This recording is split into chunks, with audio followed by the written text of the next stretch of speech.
It's the middle of May 1941, and the siege of Tobruk has begun. You can probably hear that in the background. Well, yes, we're about to be flying out today in this gorgeous Dragon Rapide by Dave Garwood. Hi, I'm Avangel. Welcome back to the channel. We're doing another one of those missions today. I quite enjoyed doing those, and for today, we're flying this aeroplane, the Rapide, out of North Africa. We are at Tobruk in Libya, and we'll be flying ourselves out towards the coast. We're not going all the way towards Alexandria, although a nice cold beer in a bar in Alex would be quite nice. No, we're flying in this mission a group of the besieged defenders, in this case a number of 11 Commando, out to the coast, to Badia, where a Royal Navy torpedo boat is waiting to take them out to a frigate, where they're off to go and do some shenanigans. Well, let's get ourselves on the way. We'll talk more about the history in this rather historical episode today as we get going. So, let's get myself back in the cockpit here. Okay, so, pop the window open. It's a little bit warm here. We've got doors for cargo and passenger there. If you can operate on the aircraft. I don't know where the cargo door is. Not quite sure where that one goes, but there's apparently a cargo door. I don't think it works. But this is free, by the way. Wrong button to press there. That's the one to press. Let's close those and make sure they're both secured. Not a very complicated aircraft, this one. We have got our primer, of course. So we're going to give it fuel and throttle initially and prime. There we go. Get the engines a bit of fuel in them. It's quite hot. We should be okay.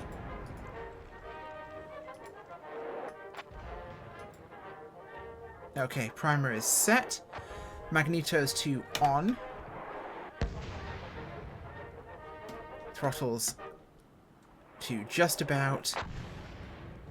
Cracked. Those open. Okay. This is our trim wheel. It's pretty big, isn't it? Okay. I can't remember if I can actually remove this or not. I don't think I can. This is, of course, an improvement of his FSX one. It's about the same, but it's a ton of fun to fly something this old and this fun. Okay, we are good to start. So, let's get my hand on the right control here. Starting left first. Clear prop.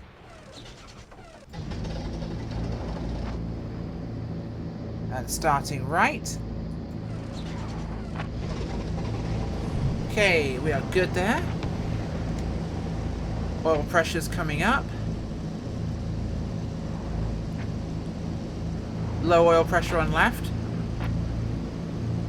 Oil pressure is good.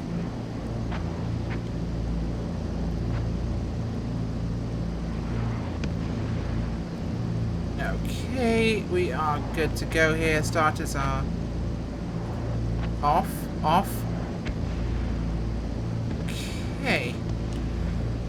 Everything's looking green. How much fuel do we have? About half a tank in the two mains. Nothing in our spares. Good to go here. That's a floodlight, but I don't know what it does, so we'll leave it alone. We only have one setting for flaps. That's we have flaps or we don't. Oh, we have two. We have a long runway, so I'm going to leave it alone for today. Okay, let's get my head going. Let's get out of here before we get hit by Axis shell.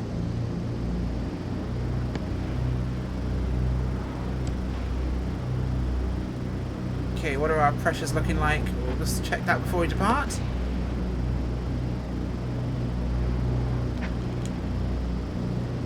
Let's get ourselves onto the dirt runway here at Tobruk. Which is still a dirt runway here at Tobruk, actually. I'd love for some World War II scenery for the North Africa campaign. That'd be fantastic. Okay, brakes are on. Run-ups.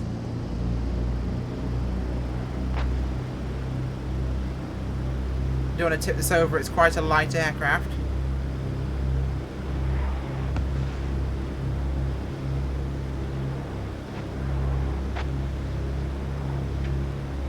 Looking good.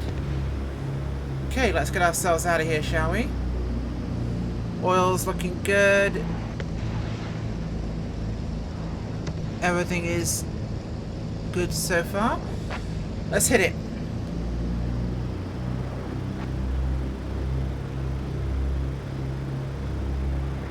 throttle applied. Nose goes down, tail comes up pretty quickly. It's not a very heavy aircraft.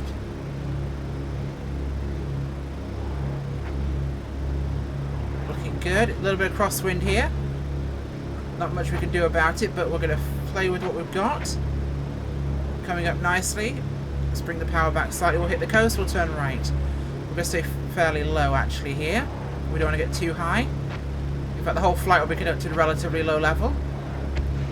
We don't want to be prey for an Axis fighter who were roaming up and down this coast the entire time.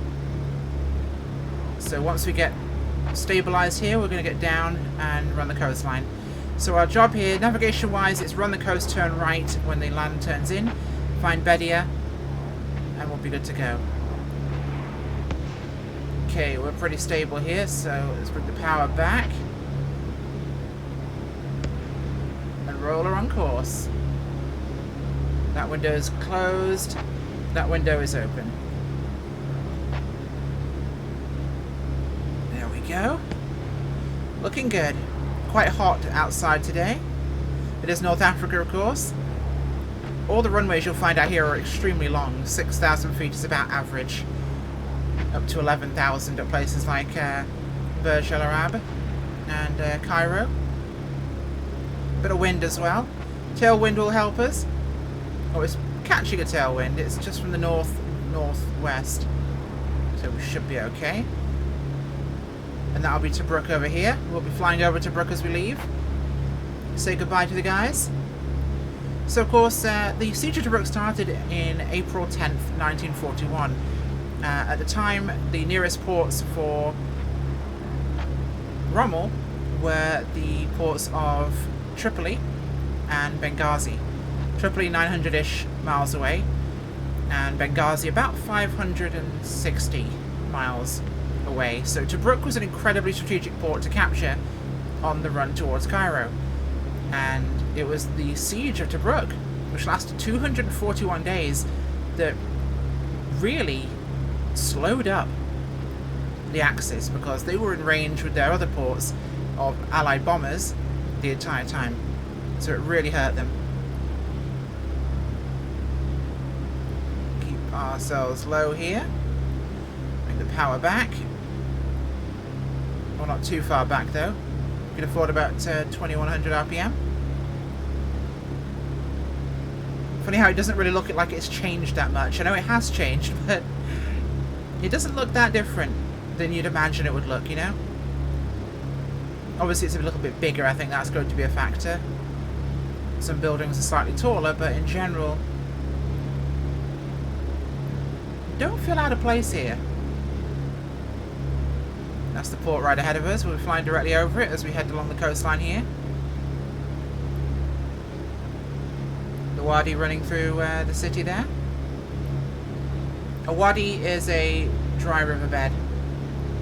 Often they have water in them during the rainy seasons in certain areas and flash flooding, but overall they're typically dry. Now, the North Africa campaign was incredibly important to the British because not only was it our first major victory over the Axis, but it was also, for the first time, us really seeing combat outside of France, and the defeats, of course, in France, and the British Expeditionary Force. So, of course, we had the Western Desert Forces under originally Auchinleck, and he was CNC of both aspects of that before they brought in General Gott, William Gott, and he was well, he got by the Germans when he was flying back to Cairo from a forward base, and well, unfortunately his Bristol Bombay got shot down. He was killed, and that fortunate happenstance brought his replacement in, and that was Bernard Montgomery. The port of Tobruk would have been a little bit different to this, but not too different in 1941. Lots of Allied ships running the blockade by the Germans to get in here and bring in supplies, take out prisoners and wounded. It was heavily attacked by the German Desert Air Force, the Afrika Korps, and shipping. So our target is dead ahead here.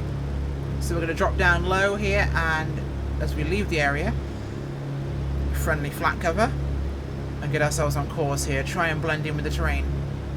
Our best hope, really. We just don't want to be silhouetted on the desert skyline to an enemy fighter who are likely going to be above us. So the less we stick out, the better. Should be a relatively simple trip, though. Head down the coast turns right, we turn right. We look for the town of Badia. And at the inlet there in the port, not a big port, it's definitely not a deep water port like Tobruk that can handle ships. This one's more of a fishing port, but that's where we'll be meeting the torpedo boat. It's picking our guys up.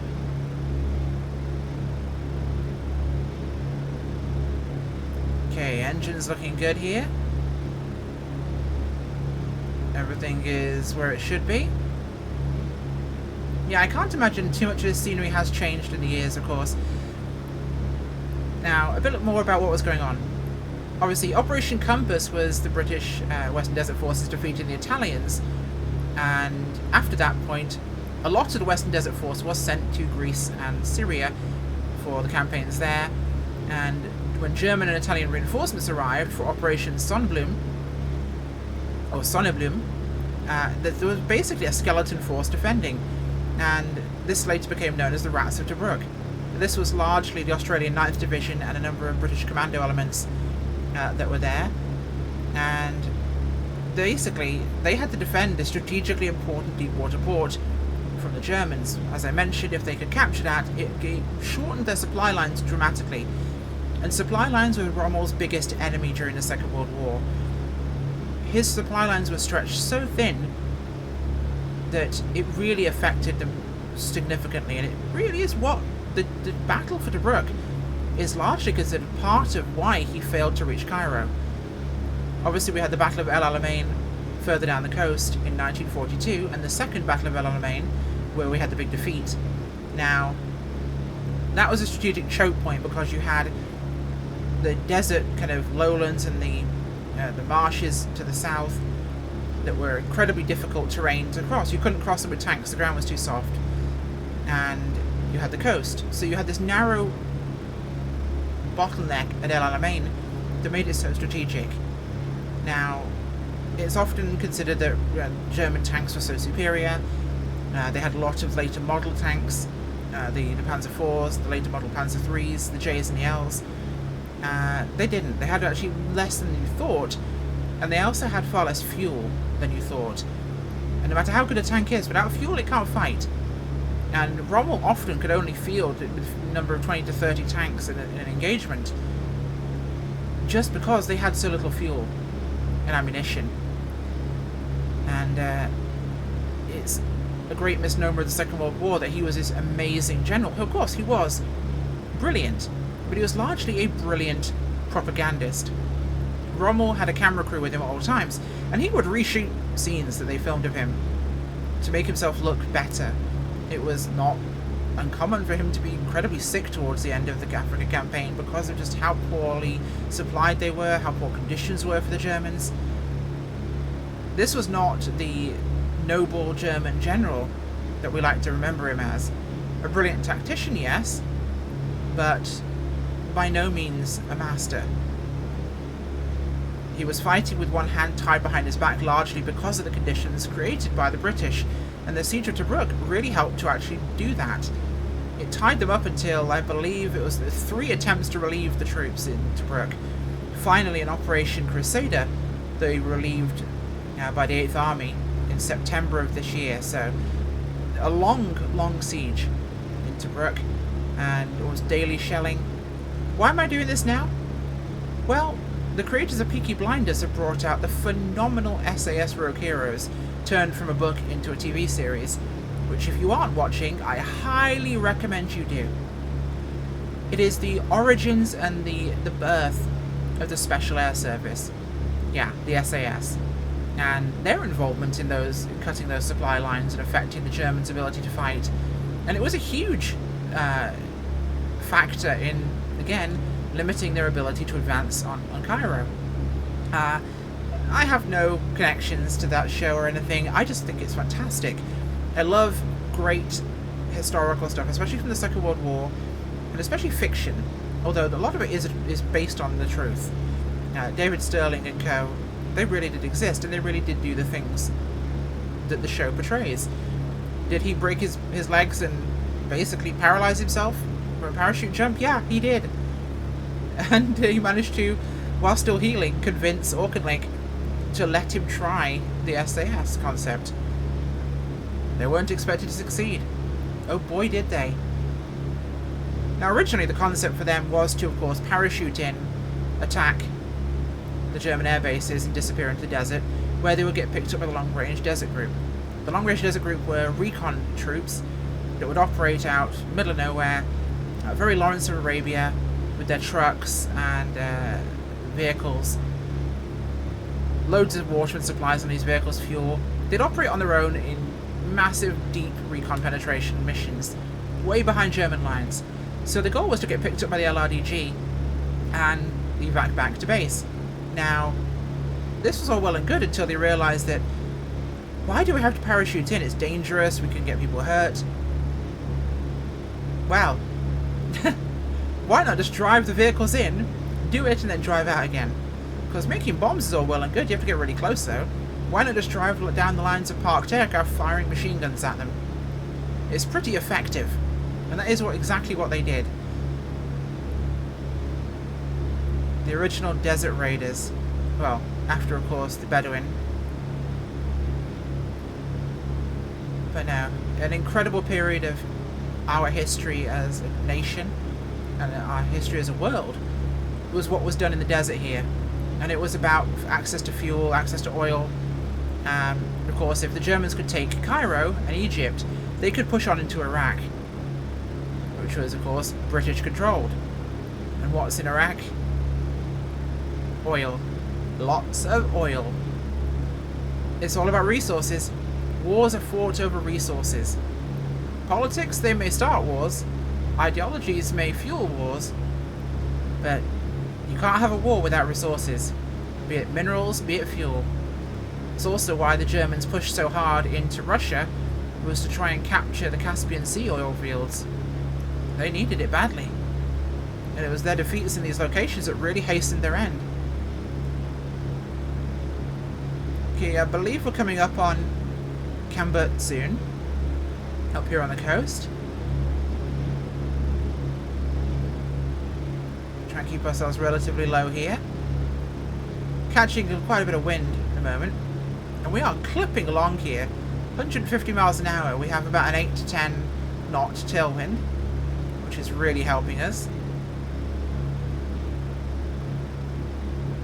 Okay, we are about due east right now.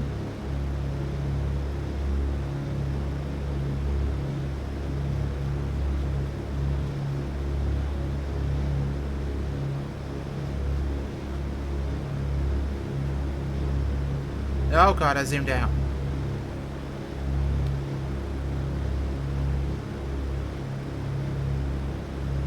There we go, let's get us back down again. We're just about 090. Not quite, but close enough, which means we are in the correct direction. Once we turn south, that's when we need to start looking for Badia and a place to land this aircraft. Which should land relatively slowly and short distance. We just need to make sure we can get out again in theory. Because after we drop these guys off, I'm onward with a load of mail and letters from the guys at Tobruk off towards Alexandria. So I will get that ice cold beer in Alex, I think. Okay, I think this is Cambert ahead of us. Just on the horizon, unless it's a mirage.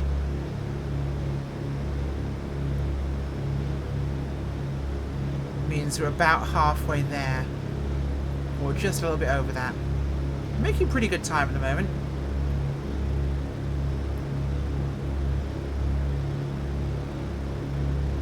Making sure we're looking good here. Numbers are good.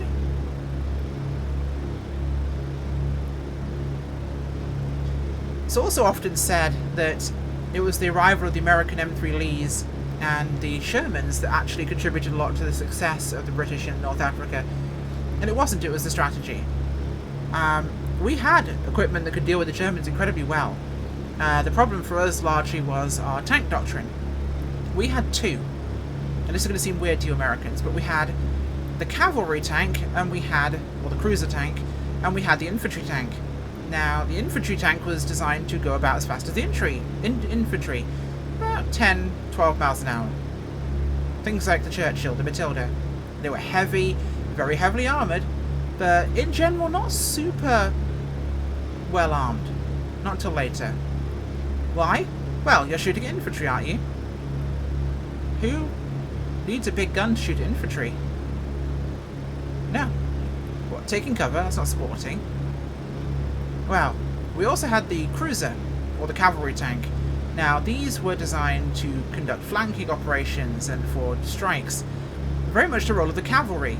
In fact, it was the cavalry regiments that crewed these tanks, once we could convince them to give up their horses, which they were obsessed with, for some odd reason. What is it about the British tradition, huh? Unfortunately, they also acted like the cavalry quite a lot in the early part of the Desert War, and when Rommel's tanks would attack and then withdraw, well, the cavalry doctrine was always to punish a withdrawal. When the enemy fell back, you pushed the advantage, you attacked. Well, unfortunately, Rommel would fall back within range of his 88mm, which would crap on the cruiser tanks, the likes of the Cromwell and the cruisers, Cruiser 1, 2 and 3. Now, a lot of our units were very mixed due to what we had was what we had, but it was a huge mess in that regard, actually, that they would do that, but they learned eventually to behave themselves. Our anti-tank guns, the 2-pounders, the 6-pounders, were actually incredibly effective at dealing with German armour, and that was pretty easy to handle. The big problem with British tanks was largely lacking air conditioning, because it's from Britain. Why would we need to fit air conditioning to a tank? Or even fans, like why would we... Why? We live in England, it rains all the time and it's cold.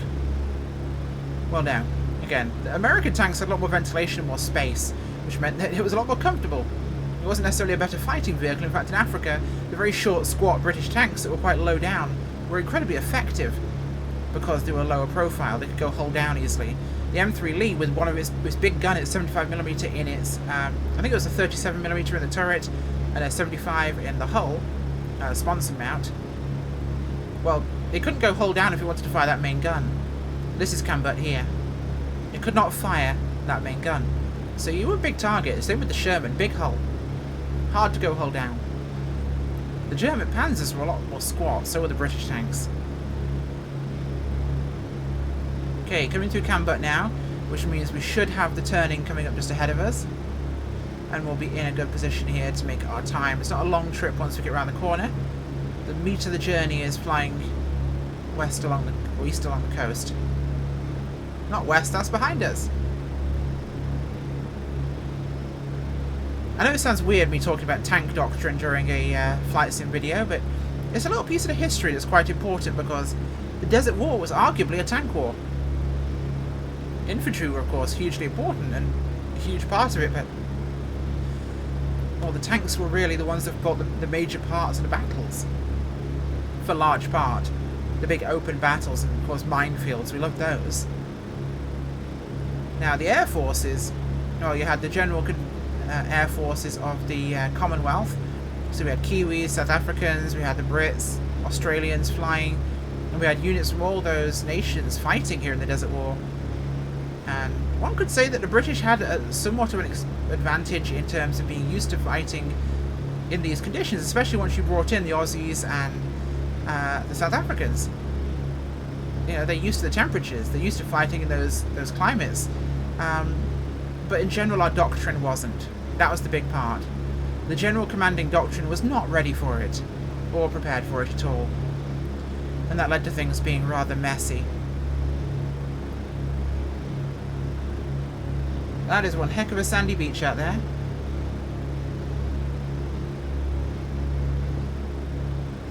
Okay.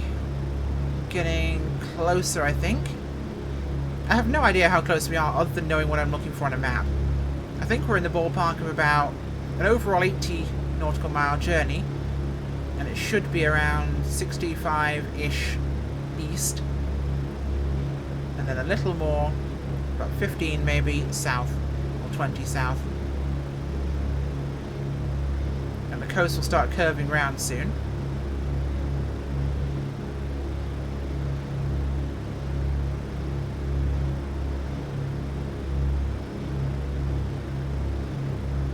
And we should be good. We're climbing a little bit too much here. I want to stay lower down. Of course, the Germans had pushed past Tobruk during the siege, of course, and they moved forwards here. So it was really these pushes that came through, these breakthroughs from the various operations, like Operation Brevity, Battle Axe, which both failed, and Operation Crusader, which made it through. Those three relief attempts, apart from Crusader, weren't successful, which of course made things very difficult for them. And it was the fact they held out so long that really had a huge impact. Supply lines. You can't exactly refuel out here. You have to bring things with you. Fuel, food, ammunition, beans, bullets, and benzene. Without those, you can't fight a war. Impossible. And it was that that played such a significant role in the overall victory in North Africa. And I feel like I need to talk a certain way. Is this a history documentary? I'm not sure we'll ever really know. Oh god. No, I am a big history nerd myself. I absolutely love history. I think it's hugely interesting. A lot of my personal study was on the Soviet Union and its history. And of course my personal interest outside of academia was the Second World War overall. I find it fascinating, and it's taught us a lot, really. Not only did it teach us a huge amount about medicine, of course, both good and bad. Those of you who know what I mean by that will know what I mean. But it changed how we fight. It modernized the world. And it modernized the world's militaries because the First World War hadn't taught us much. No, well, it taught us a lot, but we forgot it very quickly. After the First World War, don't forget, everyone thought, oh, the tank's done. We developed guns that could take out tanks, the tank's done. And after the Second World War, we said, oh, the tank's done. And after Korea, we said the tank's done. In fact, after the First World War, we largely got rid of most of our tank divisions. And our tanks, we kept a division. And, yes, we're not far now. The Americans basically got rid of their tanks. Almost entirely. Tanks were considered out of date. Impractical. But then again, you're thinking of the big land battleships that were basically a huge part of the First World War's end. Now, impractical as all heck, but a technological change in how we fight, which is very significant there. And of course, the Second World War came along, and Britain, for one, was very far behind.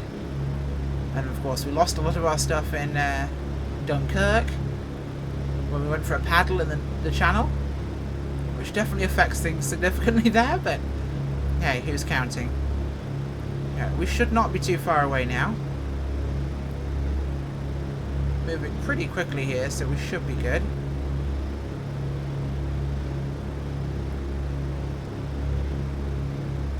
I think the turn's coming up very soon.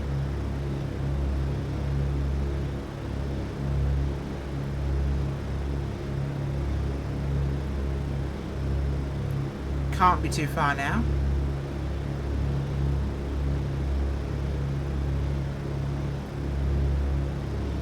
Pretty positive it's just up here. It's that awkward moment where I'm not quite sure how well we're doing. We've been moving pretty quickly, but it's hard to say. We've definitely got a groove on, that's for sure.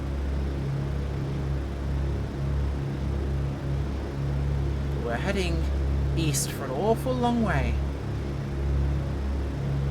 And I wonder if I've not missed it. I don't think I have. At least I'm pretty positive I haven't.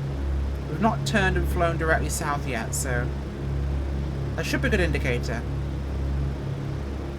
But I'm navigating off what would essentially be in the aircraft a paper map. I know where I need to go, and I'm following the best navigational method, which is fly along the coast, follow it round. I know once I turn south, I look for the first settlement, and that sounds good. But that, boys and girls, is the Mediterranean. And for most of the North Africa campaign, everyone's bathtub. Both sides. often use the Mediterranean to bathe in, to even get a respite from the heat, to wash their clothes, everything. Desert heat was evil. Of course, a lot of the British troops had done time in India, so I think, yes, here's the coast turning ahead. A lot of those troops had done time in India, so tea being incredibly important to the British, char being a word that we use for tea, is come from the Indian and the British troops in India. And tea was often then made where you boiled the tea and the milk and the sugar all together. Quite a weird combination, really, especially as now we tend to boil the water, add it to the tea, or add the tea to the water, and then add the milk or sugar if you want that sort of thing. So definitely an impact. Yes, the coast is here. Okay, we've found the coast. We're good. So Badia should not be too far away. But we're going to take a little bit of a shortcut here. Speed things up a tad. Let's turn inland here.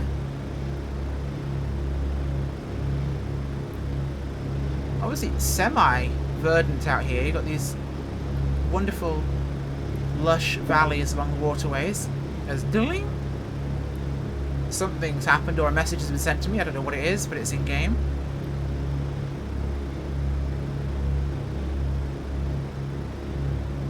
Get ourselves over here. No time whatsoever. Head south and find Badia, which, if logic dictates, it should be where the land rises off to just to our right there. But it does appear to be on a bit of a crest, or the lee side of the crest. Terrain looks workable though. I think there's a beach at Badia. Don't you love it when your entire PC decides it hates life and ceases to want to exist? Yes, welcome to my world. So where were we? So we're arriving here. This looks like it will be Badia. No, I don't think it is, because that's closed at the end. The inlet for Badia should be open. This looks a bit small. That's not open at all. I think we're a little bit too far north. So we are going to, in fact, continue. And see if we can ease a bit more distance out of this old bird.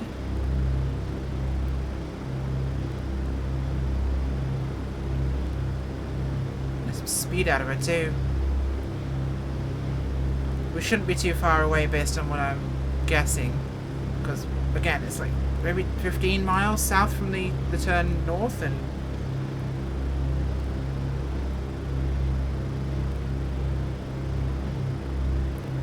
pretty sure we're due south now, or ballparking that area. So we fly along till we find a cove that's open and a town. And that should be relatively simple, all things considered. All things considered, of course.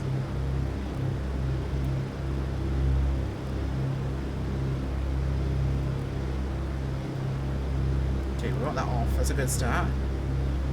Flaps are off. Yeah, I had to restart my flight ballpark where we left off, which was approaching that town, which I'm now 100% convinced is not the one we're looking for. So I fly along this coastline, we should come to it in short order. And we'll be good, I think. Just a matter of finding the right one.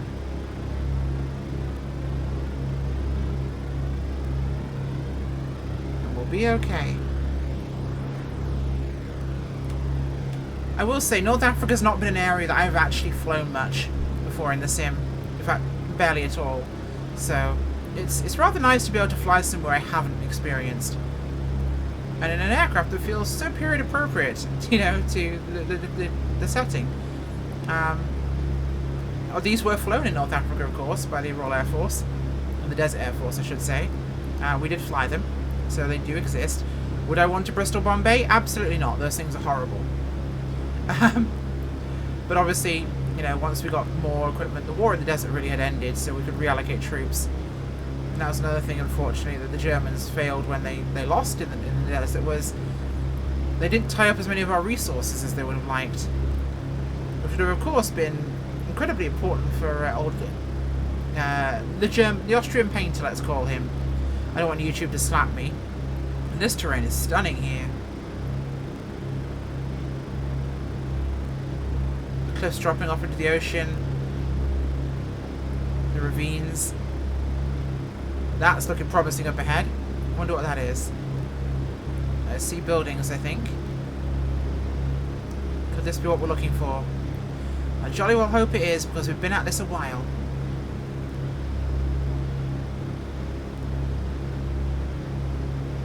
$2100, that's what we wanted for power.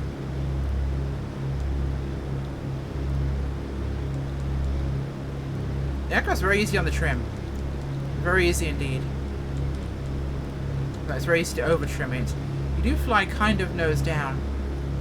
Relatively.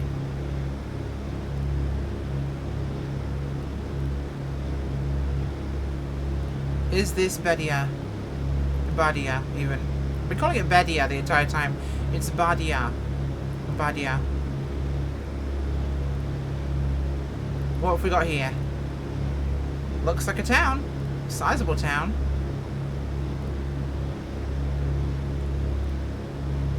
If it has the harbour, it is Badia.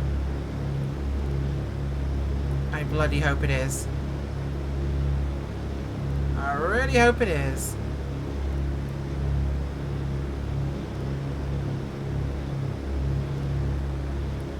My navigation skills fail as the night passes on, and I don't think that's what we're calling a harbour, unless it's something on the far side over here, which there could be. That's looking pretty harboury. Have we got something over this crest? Oh, we do. Badia, we made it. This is the Badger. Now, where do I bloody land this crate? The road through town. There's the harbour. Along the headland up there would probably be the most sense. What have we got down here?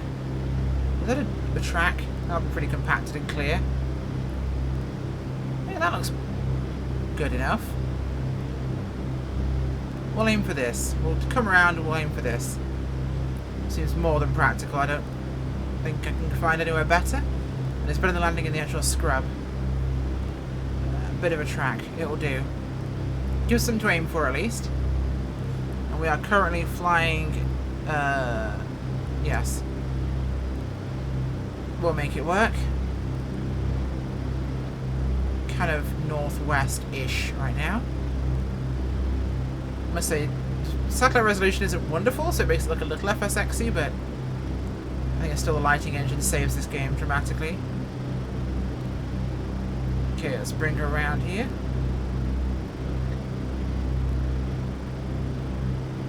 Try and keep the speed up, or she wants to drop a wing really, really badly.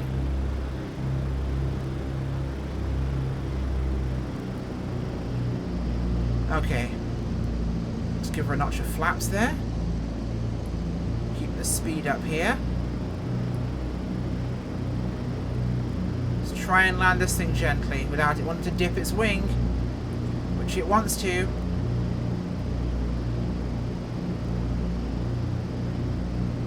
Bit of a crosswind too. Gonna make things a little more challenging.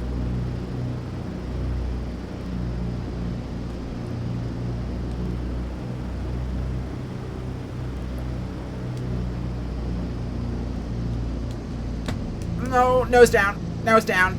Damn it. Oh god, this thing wants to tip over so badly. Really didn't want to put its tail down, did it?